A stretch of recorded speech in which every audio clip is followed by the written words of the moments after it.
11th class statistics, first chapter concept of economics and significance of statistics in economy।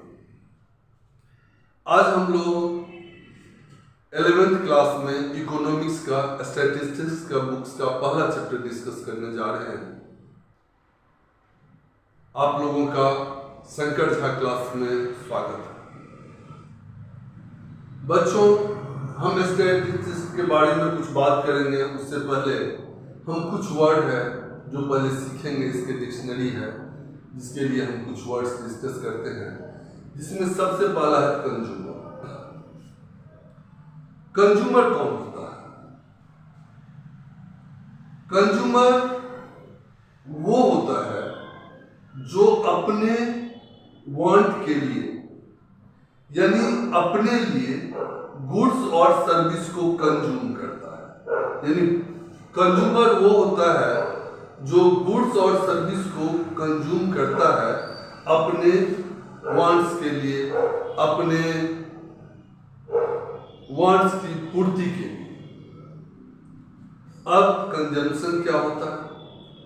जब हम अपने wants की पूर्ति के लिए, डायरेक्ट सेटिस्फैक्शन के लिए, जिसमें हम गुड्स या सर्विस का उपयोग करते हैं अपने लिए, डायरेक्ट सेटिस्फैक्शन के लिए, उसको हम लोग कंजम्पशन बोलते हैं। अब हम बात करते हैं प्रोड्यूसर का। प्रोड्यूसर गुड्स या सर्विस का वो होता है जो गुड्स या सर्विस को जनरेट करता है, बनाता है, उसको हम लोग प्रोड्यूसर कहते हैं।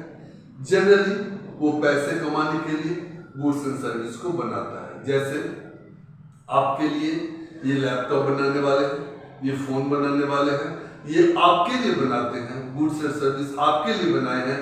ऐसे नहीं बनाए हैं कि आपको उसे बहुत प्यारा है, इसलिए बनाए हैं कि उसको उसमें पैसा कमाना है। अब प्रोडक्शन की बातें करते हैं। यदि हम किसी गुड्स को किसी प्रोसेस में जाके और उसमें यूटिलिटी क्रिएट कर दें तो उसको हम लोग प्रोडक्शन बोलते हैं। मान लीजिए कि अगर एक लोहे का रॉड रखा हुआ है तो किसी काम का नहीं है और उसको हम चाकू बना देंगे तो उसमें यूटिलिटी क्रिएट हो जाएगी। तो क्रिएशन ऑफ यूटिलिटी, यही प्रोडक्शन।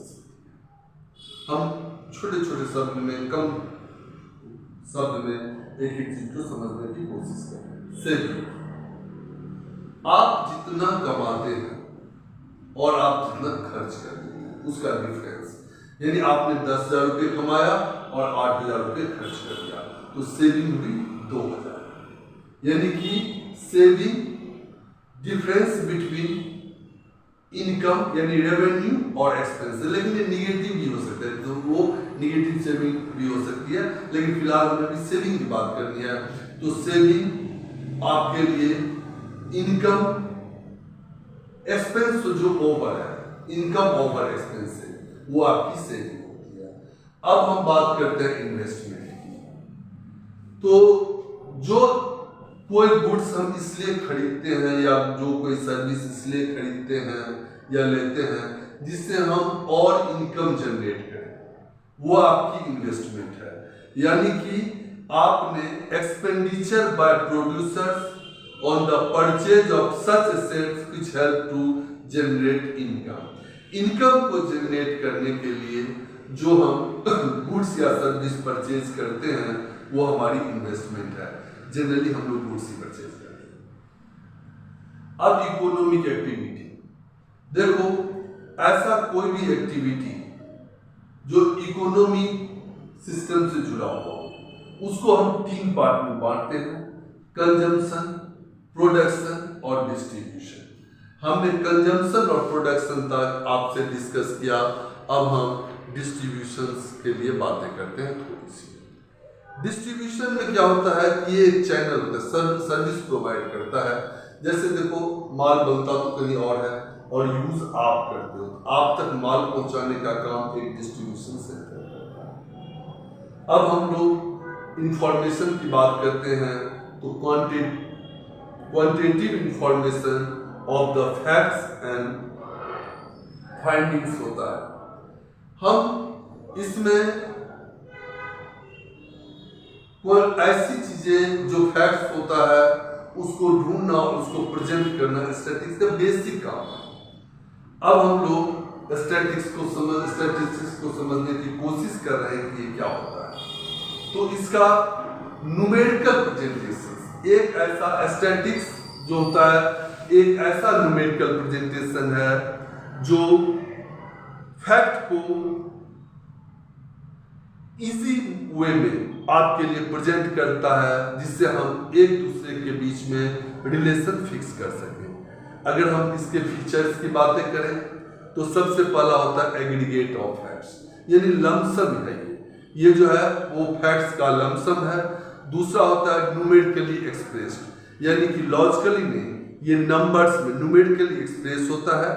इसके मल्टीपल कॉजेज होते हैं, हम किस हिसाब से कैसे इस डाटा को लेते हैं, मल्टीपल कॉज बेस हैं। उसके बाद रीजनेबल एक्यूरेसी, देखो कंप्लीट एक्यूरेसी की मैं बात स्टैटिस्टिक्स में नहीं कर सकता हूँ क्योंकि ये डाटा पर बेस होता है और डाटा ही कंप्लीट एक्यूरेट हो ये कहना मुश्किल काम है। फिर भी एक रीजनेबल एक्यूरेसी तो इसमें होती ही होती है। अगला है प्री डिटरमाइंड ऑब्जेक्ट होता है, हमें किस काम के लिए डाटा लेनी है, किस काम के लिए करनी है, ये सारी प्री डिटरमाइंड ऑब्जेक्ट होता है। हम सिस्टमेटिक मैनर से कलेक्ट करते हैं और एक एस्टिमेटेड डाटा होता है। मैं ये नहीं कभी कहता कि ये डाटा हमारा बिल्कुल एक्चुअल होता है, ये डाटा हमारा एस्टिमेटेड होता है। अब हम अगर सिंगुलर सेंस में इसको डिफाइन करें तो स्टैटिस्टिक्स में भी define as the collection, presentation, analysis and interpretation of numerical data. पहले ही हम लोग डिस्कस किए हैं कि हम लोग न्यूमेरिकल डाटा ही प्रेजेंट करते हैं। अब इसके स्टेज अलग अलग होते हैं। जैसे पहला हो गया कलेक्शन ऑफ डाटा, डाटा को कलेक्ट करना। अब डाटा को कैसे कलेक्ट करोगे, इतनी बड़ी मतलब सिस्टम में डाटा कलेक्ट करना मुश्किल काम है। तो उसके लिए या तो हम सेंसस मेथड यूज करेंगे या हम सैंपलिंग करेंगे। ये सेंसस सैंपलिंग हम आगे डिस्कस करेंगे, अगले वीडियो में हम इस पर बात करेंगे।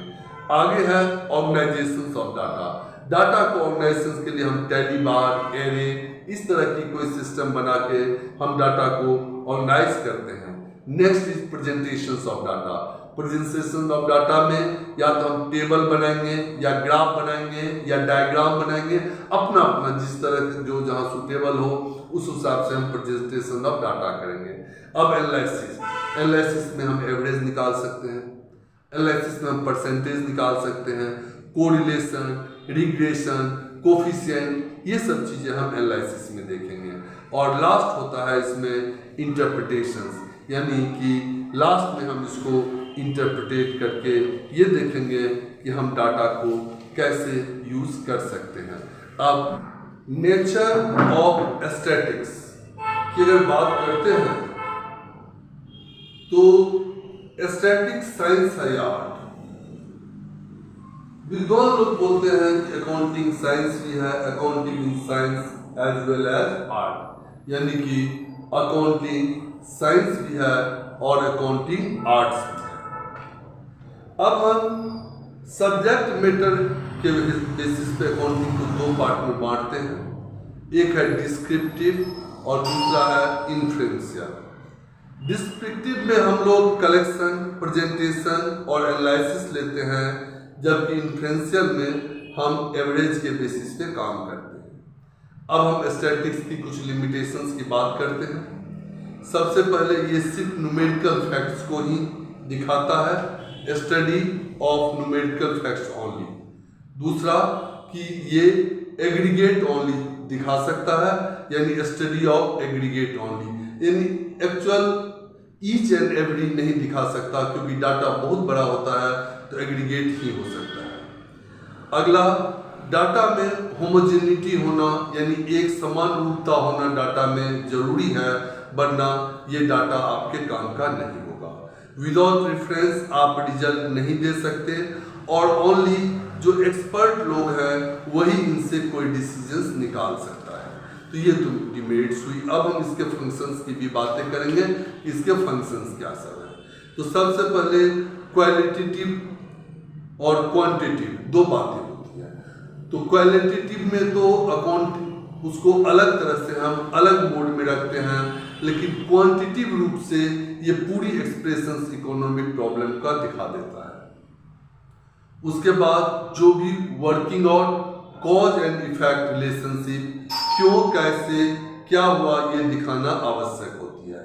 Construction of economic theory, statistics के बेसिस पे ही हम इकोनॉमिक्स थ्योरी को बनाते हैं। इकोनॉमिक में जो भी पॉलिसी बनती है वो स्टैटिस्टिक्स के ही बेसिस पे बनती है। आपका फर्स्ट चैप्टर खत्म हुआ और हम आगे अगले चैप्टर के लिए अगला वीडियो आपको देंगे। तब तक इसको आप शेयर, लाइक और सब्सक्राइब जरूर करें। धन्यवाद।